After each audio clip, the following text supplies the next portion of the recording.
2 Timóteo, versículo 4. E vamos trabalhar aqui o apóstolo Paulo com seu amigo Timóteo, dando uma instrução muito firme a Timóteo. Deixa eu abrir aqui que fechou. 2 Timóteo 4, de 2, vou ler a partir do 1. Pode colocar 1, por gentileza. Eu coloquei 2, mas vamos ler 1 só para...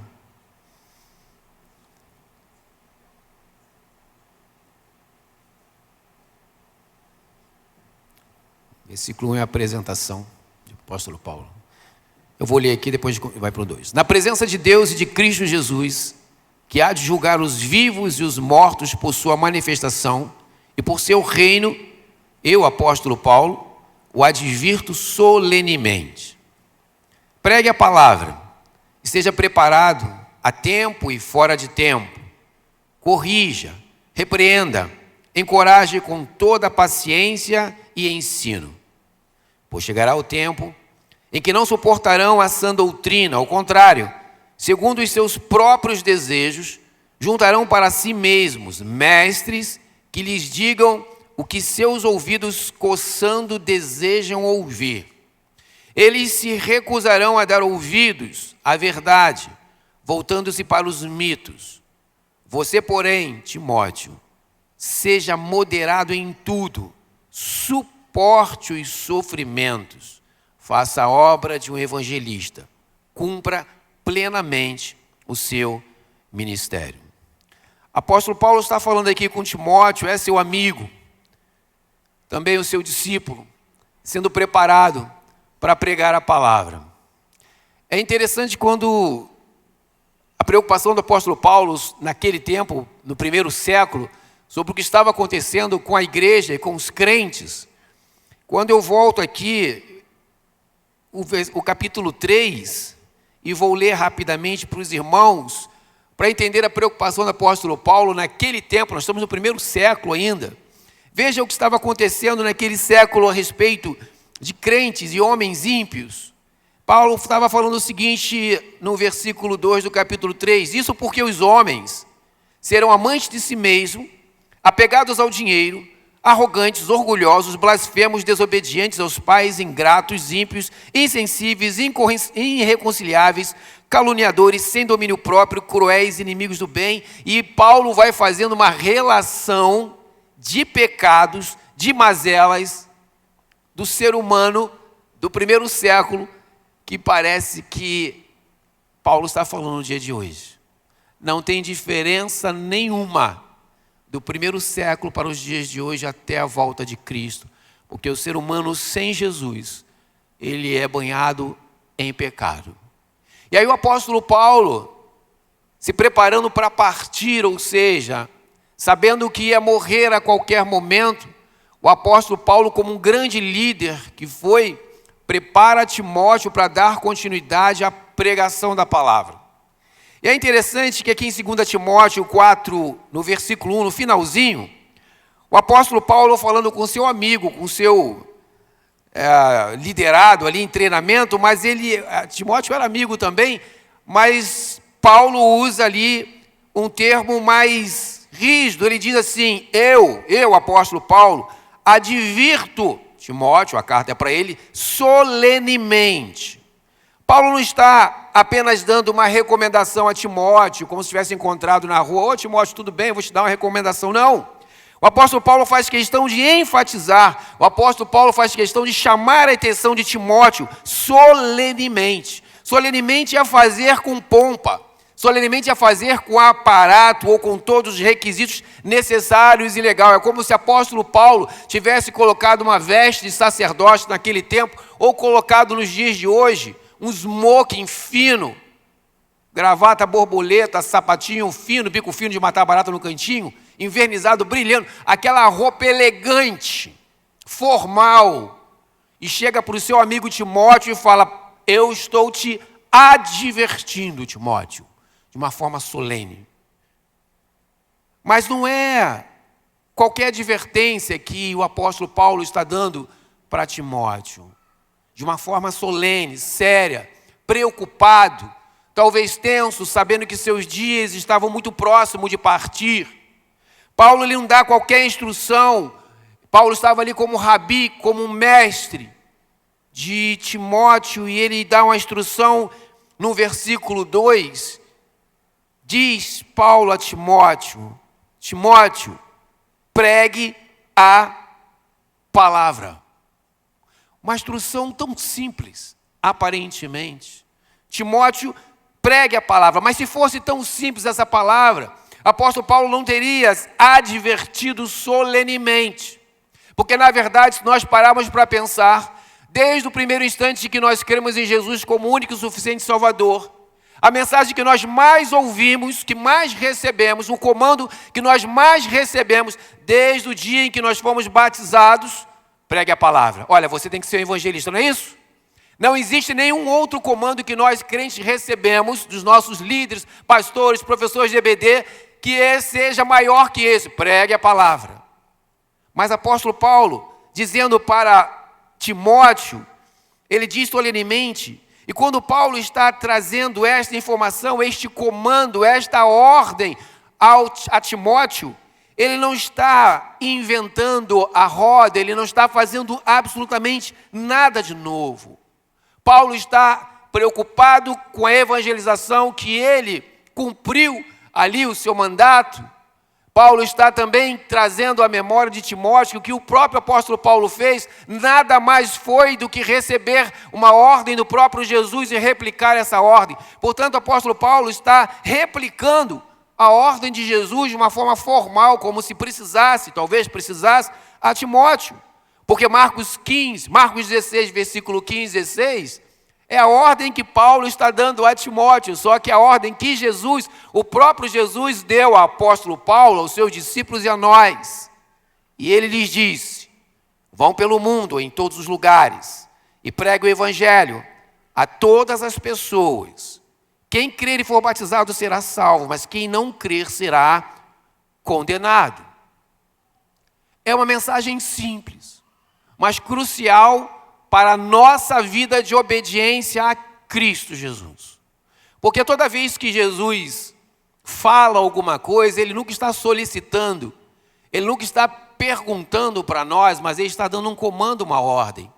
Então não tem como nós pararmos para pensar na possibilidade de não fazer o que Paulo falou para Timóteo fazer, ou seja, não existia possibilidade para o apóstolo Paulo não pregar a palavra, assim como não existia a possibilidade de Timóteo não pregar a palavra, assim como não existe a possibilidade de você ou eu não pregar a palavra. Portanto, Paulo fala aos nossos corações nos dias de hoje: pregue a palavra. Porque isso é uma questão de obediência, não a Paulo, mas ao próprio Jesus. Portanto, não tinha como o apóstolo Paulo falar de forma diferente com Timóteo sobre este assunto tão relevante para a nossa fé. Paulo foi direto ao assunto, sem rodeios, com Timóteo, tamanha relevância de sua ordem a Timóteo e sua ordem que reverbera para mim, para você nos dias de hoje. Paulo estava dizendo a Timóteo e a mim, a você e à igreja de Cristo, que a prioridade não é secundário. A prioridade da vida da igreja, a prioridade da minha vida, a prioridade da sua vida é pregar o evangelho. A prioridade é que a sua vida será aproveitar todas, absolutamente todas as oportunidades para pregar o evangelho. E se não houver oportunidades, que você, de alguma forma, crie oportunidades para pregar o evangelho. Não existe outro pensar, outro sentir, outro querer, outra vontade maior na vida do crente a não ser pregar o evangelho. Se está alegre, prega o evangelho. Se está triste, pregue o evangelho. Se estiver com saúde, pregue o evangelho. Se estiver enfermo, pregue o evangelho. Se estiver feliz, pregue. Se estiver triste, em luto, pregue o evangelho. Nada, absolutamente nada é razão para o crente, salvo, lavado e remido pelo sangue de Jesus, deixar de pregar o evangelho. Nada é um álibi, irmãos. Nada é razão para que eu ou você deixe de pregar o Evangelho. Não é uma dor de cabeça, não é um mal-estar, não é uma perda, não é um desemprego, não é enfermidade, não é ansiedade, não é nada, nada. E é interessante que quando nós paramos para olhar para dentro de nós, fazer uma autognose, uma reflexão profunda, será que nós, a Igreja de Cristo, eu e você, a nossa prioridade tem sido obedecer a Jesus nesse sentido? Ou será que a Igreja de Cristo destes tempos está como a igreja do tempo da preocupação de Paulo, correndo atrás do vento e com tantas outras preocupações? Na verdade, quando Paulo fala solenemente com Timóteo, ele está dizendo que não há outro caminho para o crente. Não há outro caminho para o crente a não ser viver a palavra e pregar essa palavra dia e noite, afirma o apóstolo Paulo. Mas o apóstolo Paulo, logo após dar essa instrução a Timóteo, ele vem dando uma outra informação importante a Timóteo. Ele diz como devemos fazer a obra de Deus, como Timóteo deve fazer a obra de Deus, se é de qualquer jeito ou se tem uma formatação, uma forma correta de fazer a obra de Deus, buscando excelência, fazendo o seu melhor. No próprio versículo 2, apóstolo Paulo diz: Timóteo, esteja preparado a tempo e a fora de tempo. Talvez você conheça pessoas que estão se preparando para muitas coisas, que até é importante, irmãos. Se preparando nos estudos, 8 horas, 10 horas ou mais de estudos por dia. Se preparando e se dedicando para os seus negócios, 8, 10, 12 horas por dia ou mais. Dormem pensando nisso e acordam pensando nisso. Se preparando para uma carreira, se preparando para um casamento, se preparando para uma construção, preparando as finanças para alguma coisa, se preparando para tantas coisas. Mas é interessante que o apóstolo Paulo, quando fala com Timóteo, ele não menciona em nenhum momento, e o próprio Jesus, as preocupações desse mundo temporal.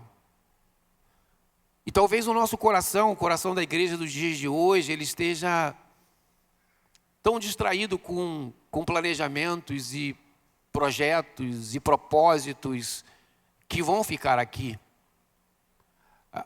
O mais interessante é que a maioria da igreja de Cristo não consegue entender que tudo isso aqui vai passar tão rápido.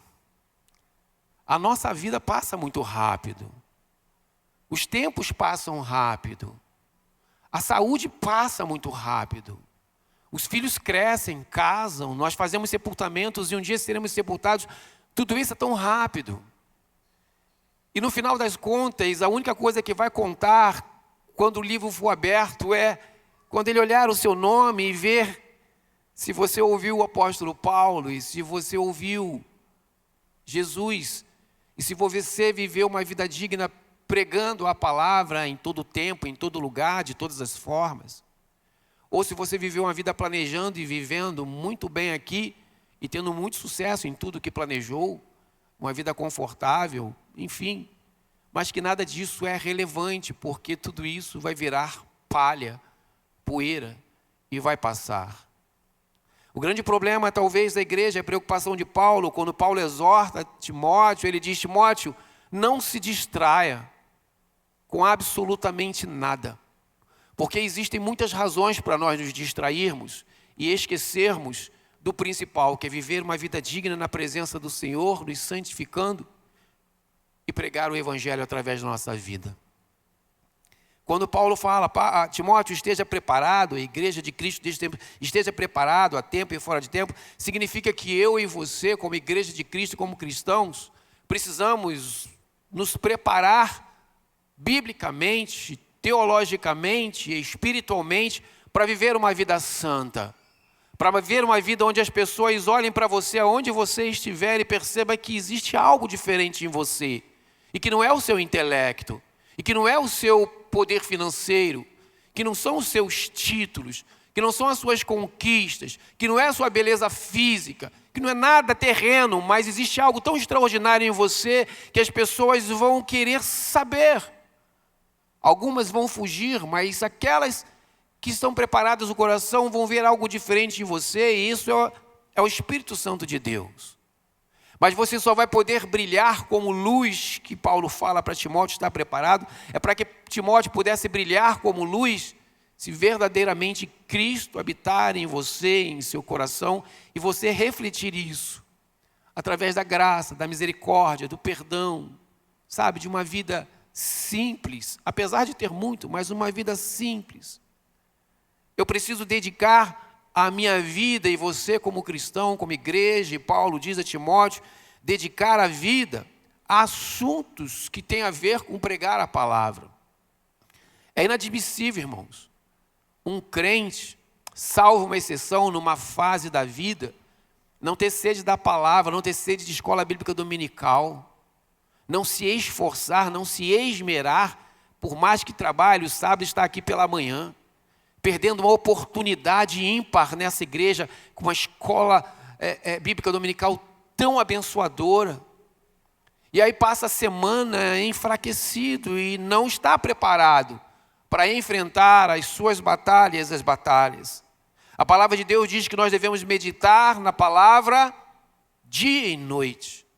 E existem crentes do primeiro século e deste tempo que não abrem a Bíblia durante a semana, mal abrem domingo, na hora do culto, não têm intimidade com o Senhor, estão muito bem preparados em muitas áreas técnicas, científicas, na área em que trabalham, mas não estão preparados para serem confrontados pelos principados e potestades, não estão preparados para serem confrontados pelo dia mau, não estão preparados para enfrentarem as ciladas do maligno que vem para matar, roubar e destruir.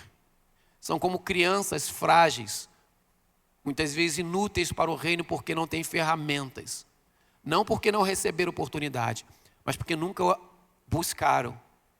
E o apóstolo Paulo fala para Timóteo: Timóteo, se dedique a estudar a palavra, tempo e fora do tempo. Um exército, irmãos, a gente está acompanhando aí essa guerra de 2 anos e pouco entre Rússia e Ucrânia, essa vergonha dessa guerra, esse vexame para a Rússia. É o menino grande que foi bater na criança e está perdendo. Despreparo.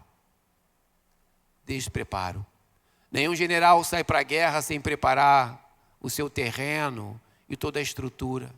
Nenhum crente, irmãos. Não pense que lá fora não está sendo travada uma batalha espiritual. Na verdade, a batalha espiritual está sendo travada na sua mente e no seu coração. Satanás, os principais e potestades tentam convencer a igreja de falsas doutrinas e tantas outras coisas. E quando os crentes hoje viraram fãs de pastores e líderes evangélicos da internet, que loucura até esse negócio. Irmãos, se você não tiver preparado teologicamente e biblicamente, você não vai conseguir vencer o mal. E ele não vai fugir de vós. E Paulo se preocupa com Timóteo, porque quando você vê o capítulo 3 que eu li, aquele tempo não estava tão diferente. A perversidade daquele tempo é a mesma perversidade deste tempo, dos dias de hoje.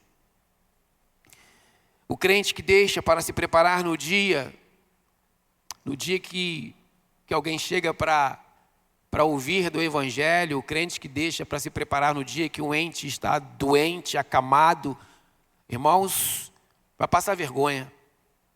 E é interessante que nós não pensamos nesses dias, nos dias que nós seremos provados, ou seja, no dia que um amigo, um colega, um parente, um familiar vai nos provar a nossa fé e perguntar sobre o nosso Deus, quem é Jesus. A grande maioria não está preparado, e Paulo se preocupava com Timóteo, dizia: você precisa estar preparado. Estudar a palavra, irmãos, é fundamental. O crente precisa estudar a palavra. Isso precisa fazer parte de nós. E é interessante que nós ouvimos desde sempre isso, que eu preciso estudar a palavra. E as coisas e o próprio mundo vem apertando a igreja e oferecendo tantas oportunidades de prosperidade, de conforto, de luxo, de distrações, que se apegar à palavra tem sido subjetivo e não primário, não tem sido secundário. E a preocupação de Paulo continua com Timóteo, quando Paulo ainda continua seu diálogo com Timóteo. No versículo 2 ele diz que quando você prega a palavra, você irá confrontar e você vai trazer muitas vezes mal-estar. Porque ali no capítulo 2, o apóstolo Paulo está falando: Timóteo, corrija, repreenda, encorajem, com toda paciência e ensino. E essa é uma das grandes dificuldades de nós crentes entendermos que o evangelho, ele é duro. O evangelho não é doce, o evangelho ele não faz cosquinha. Eu estava vendo, apareceu no Instagram, se eu não me engano, essa semana, uma igreja, eu sei que apareceu um pastor jovem, que tinha acabado de se tatuar na própria igreja. E aí a menina brincando, né, provavelmente a membro da igreja: pastor, você se tatuou? E ele riu, brincou, e era um evento da igreja, dentro do terreno da igreja, com vários tatuadores, rave, não sei mais o quê. Esse é o falso evangelho que Timóteo, que apóstolo Paulo estava preocupado e dizendo para Timóteo: Timóteo, você tem que ter preparado biblicamente para que você possa exortar. E quando Paulo fala corrigir e repreender, significa que quando o crente, quando a igreja está pregando a palavra, corrigir e repreender significa que vai trazer mal-estar para aquele que está ouvindo. Porque quando você é corrigido, salve uma exceção, nós temos uma barreira. Nós temos uma rejeição a princípio quando alguém fala que você não está fazendo a coisa correta, seja o que for. A primeira reação da nossa alma é reagir contra esta repreensão. Portanto, o evangelho, ele não é degustativo, como parece ser. E para que eu possa corrigir com sabedoria, com paciência, como o apóstolo Paulo fala, eu preciso estar diante da palavra de Deus. Para que eu possa repreender, eu preciso primeiro ser repreendido pelo próprio Espírito Santo de Deus. O Espírito Santo, ao eu estudar a palavra e meditar dia e noite, ela me repreende. É o Espírito Santo que, quando eu medito na palavra e estudo ela dia e noite, ela me corrige. E a partir dessa repreensão que o próprio Espírito Santo faz na minha vida, na sua vida, você está preparado e apto também para agir na vida do outro, corrigindo e repreendendo no Senhor. Mas o evangelho que o apóstolo Paulo diz a Timóteo, depois de corrigir e repreender, que traz mal-estar, sim, você encoraje. Porque corrigir e repreender traz mal-estar, é como um pai e mãe ensinando o filho a estudar, é uma tensão, traz um estresse. Mas depois você encoraja: não, você vai conseguir, você é capaz. Não é assim que a gente faz com o filho? Você é inteligente, eu estou com você, vou caminhar com você. É isso que o Paulo fala a Timóteo: encoraje. Encorajar como? Com toda a paciência. Porque nós que pregamos o evangelho, o apóstolo Paulo sabe disso, existe reincidência. Existem alguns que têm um encontro com Cristo, mas são reincidentes no pecado, e por isso você tem que corrigir, repreender, encorajar novamente e ser paciente. A paciência é um fruto do Espírito que nós precisamos pedir. Paciência e ensino. Corrija, repreenda, encoraje. Paciência e ensino. E essa é uma das grandes dificuldades de pregar o evangelho. A grande maioria das pessoas, na minha percepção, estão equivocadas com relação à fase final. Eu estou trabalhando com a Camados há alguns anos, né? E é interessante que você ouve as pessoas falar: meu pai aceitou Jesus antes de morrer, minha mãe aceitou Jesus antes de morrer. Será? Crer em Jesus como único e suficiente Salvador é uma questão de reflexão também. É o Espírito Santo entrando em nosso coração e nos mostrando a nossa imundície, o nosso pecado, quem nós somos. E aí, após reconhecer o pecado, eu preciso me arrepender. Para me arrepender, eu preciso fazer reflexão, existe sentimento e reflexão. Para depois eu dialogar e confessar esse pecado a Deus, Pai, Filho e Espírito Santo, e pedir perdão. E aí alguns querem pregar o evangelho em leito de morte ou acamamento, simplesmente com uma pergunta fácil. Você quer crer em Jesus como o seu Salvador? É óbvio que a pessoa vai querer crer em Jesus como o único e suficiente Salvador. É óbvio. Mas isso não é declarar Jesus como o único e suficiente Salvador. Declarar Jesus como único e suficiente Salvador quando eu declaro que eu sou pecador, que eu não mereço, que a cruz expiou os meus pecados, mesmo que seja um processo de reflexão curto e breve. Mas o indivíduo tem que saber que ele é pecador e que Jesus é santo, santo, santo e morreu no lugar deste pecador. E ele precisa reconhecer esses pecados, se arrepender, confessar e pedir perdão, e declarar: eu quero ser uma nova criatura em Cristo Jesus. E isso é repreender.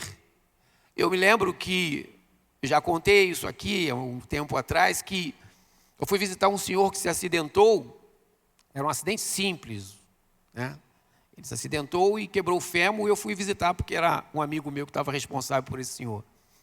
Eu cheguei lá, eu comecei a conversar com esse senhor que eu não conhecia, e comecei a falar sobre vida de pecado. Comecei a falar para ele que você precisa reconhecer seus pecados, e ele é acamado lá, precisa pedir perdão, as suas ofensas a Deus e tal. Comecei a corrigi-lo, comecei a exortá-lo. E aí a esposa dele vira para mim e fala: mas pastor, meu marido é muito bom, meu marido é um bom homem. E começa a elogiar o marido, que era realmente um bom homem, até na comunidade onde ele morava, ali no bairro, era conhecido como uma boa pessoa. Eu falei: mas ele é um pecador, que todos nascem em pecado, ele precisa reconhecer seus pecados, se arrepender, confessar e pedir perdão. Só assim Jesus Cristo mora no coração dele e habita. E aí eu saí e o meu amigo falou para mim: poxa, Dia, você foi tão duro, né? Você com aquele senhor. Eu falei: nem sei porque eu falei dessa forma, mas eu falei. Uma semana depois aquele senhor morreu. Era só uma fratura de fêmur. Se ele aceitou Jesus, se ele reconheceu seus pecados, se ele se arrependeu, se confessou ou não, eu não sei. O que eu sei é que não está na minha conta se ele não creu. O que eu sei é que eu estou de consciência tranquila, que eu preguei o evangelho para ele, mostrei para ele que ele era um pecador e que precisava reconhecer seus pecados, se arrepender de seus pecados, confessar e pedir para Jesus habitar em seu coração. Se ele não fez isso, ele ouviu o evangelho, ele teve a oportunidade, pode ter sido a única e a última, mas ouviu. Mas Timóteo recebe a instrução de Paulo dizendo: olha, Timóteo, corrigir e repreender, isso não é tão saboroso, porque na verdade é muito mais fácil nós como crentes pregarmos o evangelho mais suave, mais simpático, mais palatável, mas o evangelho não é palatável. É pai contra filho, filho contra pai, irmão contra irmão. É perder tudo, é morrer para viver por Jesus. Então, quando nós deixamos de fazer isso, e essa é a preocupação de Timóteo, certamente nós vamos deixar de pregar a palavra de forma correta. E o apóstolo Paulo continua em 2 Timóteo 4, versículo 5, dizendo: você, Timóteo, porém, seja moderado em tudo, suporte os sofrimentos, faça a obra de um evangelista, cumpra plenamente o seu ministério. Aqui o apóstolo Paulo está preparando o coração de Timóteo para tudo que virá. A vida do crente que prega a palavra, é uma vida de confrontamento. É uma vida onde os principados e potestades vão olhar para você de forma diferente. Os principados e potestades vão pelejar com você. Porque existe um grupo de crentes que sempre serão crentes mornos. Crentes que não vão fazer diferença nessa terra. Não estou nem julgando se não são salvos. Eu estou dizendo que dentro da igreja sempre haverá aqueles crentes comuns. Mas aquele crente que obedece e prega a palavra, que faz história, que tem ali no seu caderninho de oração, de intercessão, e que sabe quantas pessoas você tem levado a Jesus. Esse é um crente diferenciado. Esse é um apóstolo Paulo, esse é um Timóteo, esse é um obediente à palavra de Jesus. Mas eu só vou conseguir ter um caderninho de oração, ou tal do cartãozinho de oração do PGM, e interceder todos os dias, enviar mensagens, me preocupar e orar por estas pessoas, se verdadeiramente a prioridade da minha vida for Jesus. Enquanto a prioridade da minha vida não for Jesus, que era a preocupação do apóstolo Paulo, com aquele mundo secular que existia dentro da igreja, ao redor da igreja, eu não vou conseguir ser um cristão que obedeça plenamente a Jesus. E obviamente, se outras coisas são prioridades na minha vida, eu vou viver uma vida angustiado. Eu vou viver uma vida preocupado com o dia de amanhã. Eu vou viver uma vida ansioso e entristecido. Eu vou viver uma vida sem perdão. Eu vou me chatear com a igreja, chatear com o pastor, chatear com o irmão por qualquer coisa, porque a minha vida não está como prioridade pregar o evangelho. Quando a sua vida, crente, quando a minha vida é 100% pensando em pregar o evangelho, algo tão chato de se ouvir, eu tenho que pregar o evangelho, mas quando você entende isso e começa a pedir a Deus, Senhor Deus, eu quero viver isso, eu quero viver a ordem de Jesus, eu quero experimentar isso, eu quero ser um apóstolo Paulo, eu quero ser como Timóteo, eu quero ser como os apóstolos, correr risco. Essa semana ontem, estava pesquisando, eu vi um vídeo interessantíssimo daqueles mártires que foram assassinados na beira da praia, vocês devem lembrar, vestidos de laranja, que foram degolados. Eu vi uma entrevista com as mulheres, esposas destes mártires. Irmãos, é de envergonhar os crentes, porque as esposas glorificavam a Deus e diziam, glória a Deus porque meu marido teve o privilégio de se tornar um mártir. Glória a Deus porque meu marido morreu e derramou o seu sangue. Estou disposta a derramar uma gota de sangue. Quem sou eu para derramar uma gota de sangue por Jesus? Existem povos perseguidos que conseguem entender verdadeiramente o sentido do evangelho, ao ponto de dizer, estou disposto de verdadeiramente morrer a alma, mas morrer o corpo por Jesus. Nós estamos vivendo uma vida tão confortável ainda, que muitas vezes estamos vivendo distraídos e não cumprindo o nosso papel. Eu quero concluir, irmãos, dizendo que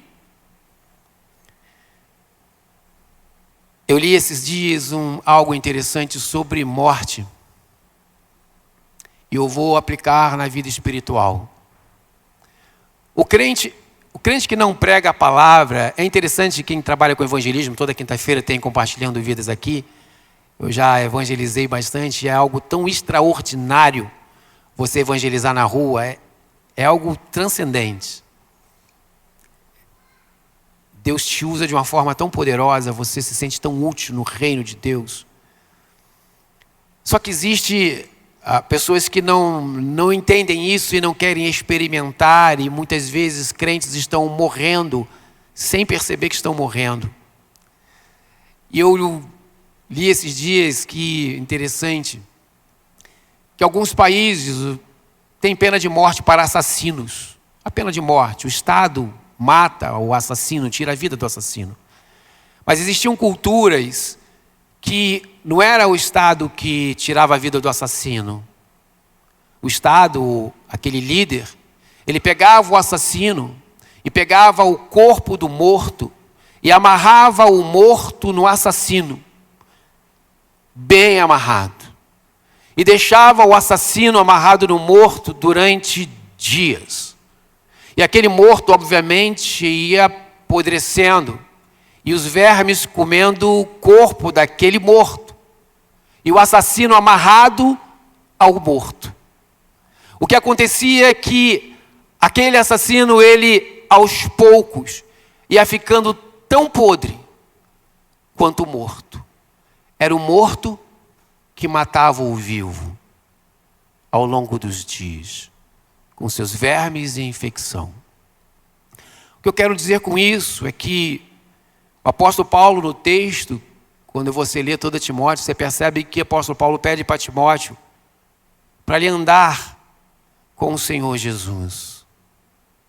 Alguns crentes que estão vivos têm caminhado com mortos, têm se associado a mortos, têm vivido com mortos. E não tem outra coisa que acontecer, o crente que vive com mortos, a não ser pegar as mesmas doenças e mazelas desse morto e morrer. O crente que anda com homens que são amantes de si mesmo, se tornará amante de si mesmo. O crente que anda com pessoas apegadas ao dinheiro, se tornará apegado ao dinheiro. O crente que caminha e vive com mortos arrogantes, orgulhosos e blasfemos, se tornará um crente arrogante, orgulhoso e blasfemo. O crente que anda com homens desobedientes aos pais, ingratos e ímpios, se tornará um crente desobediente ao pai, ingrato e ímpio. O morto matando o vivo. Portanto, quando o apóstolo Paulo repreende de forma formal a Timóteo, é porque ele quer que Timóteo ande com o vivo, ande com Jesus Cristo, o ressurreto. Se você quer produzir frutos, irmãos, você não pode andar com mortos. Você não pode viver com mortos, com pessoas deste mundo que estão mortas no pecado. Você tem que mudar o seu ambiente. Você tem que mudar o ambiente ao qual você vive, as pessoas com quem você convive, os diálogos. Porque senão o ímpio, que está morto, condenado, pode matar a tua fé. E muitas vezes é por isso que muitos crentes, com tanto potencial como Timóteo, para pregar o evangelho, viver uma vida santa e frutificar, não frutificam. Porque estão investindo mais tempo com os mortos e no mundo temporal do que com o vivo, com a nossa esperança viva que é Jesus Cristo. Portanto, se eu quero uma vida de paz, independente das circunstâncias, e representar o reino, só existe um caminho: pregar a palavra. E para eu pregar a palavra, Paulo diz que eu preciso estar preparado, dia e noite, buscando ao Senhor, me santificando e meditando na palavra do Senhor. No mais, que Deus nos abençoe e nos santifique, para que nós possamos ser ousados todos os dias para pregar a palavra e ter isso como prioridade da nossa vida. Em nome de Jesus. Amém?